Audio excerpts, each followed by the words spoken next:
Hi, folks. George Rodriguez, El Conservador, talking to you from San Antonio. This past weekend, the 4th of July, was a violent one across the country.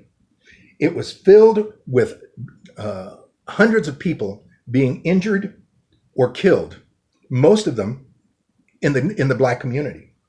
In Austin, Atlanta, and Chicago, children as young as 7 and 8 were killed.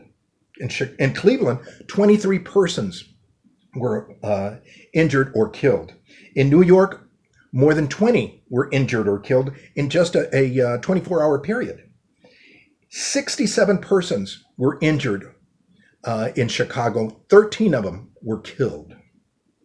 The funny thing about this whole situation was that none of these incidents involved a police officer shooting a Black person. None of them. We've heard a lot, my friends. We've heard a lot from Black Lives Matter and other organizations, other leftist organizations, regarding how evil the police are. However, I'm telling you that it is very insincere, that it is hypocritical of Black Lives Matter and other politicians for them not to address the violence in the Black community among Blacks, which is much more common than violence by police officers.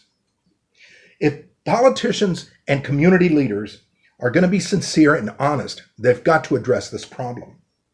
You know, this effort to get rid of the police officers from communities, in some cases, the entire city. Well, I got news for you. Imagine what would happen. Look what's happening now because the police are pulling back. Imagine what would happen if there were no police officers in these communities. And I'm telling you, my friends, that if police officers are not welcome in their community, they're certainly welcome in mine, because we need them in my community. You know, the problem is not the police, or only the police, should I say.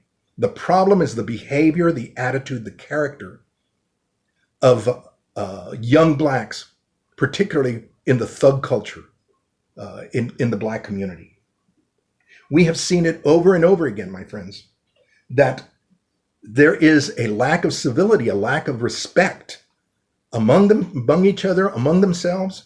I mean, all you have to do is just go to a public school and see the problem. So if we're going to talk about peace in the Black community, we've got to talk about Black on Black crime. Benito Juarez, the president of Mexico back in 1860, he made the famous comment that just like among nations, among individuals, if there's going to be peace, there's got to be respect for each other. And my friends, if there's going to be any kind of peace in the Black community, if the violence is going to end, then there's got to be respect for each other and among each other. This fatal silence that exists by the left regarding all of these shootings, it's very, very telling in my opinion. I think it's hypocritical. I think it's political theater when they go and they demand that police do this and police do that, and they don't do a doggone thing about the violence in their own community. My friends, you know, if they're going to save Black lives, they have to start among the Blacks. That's where they need to start.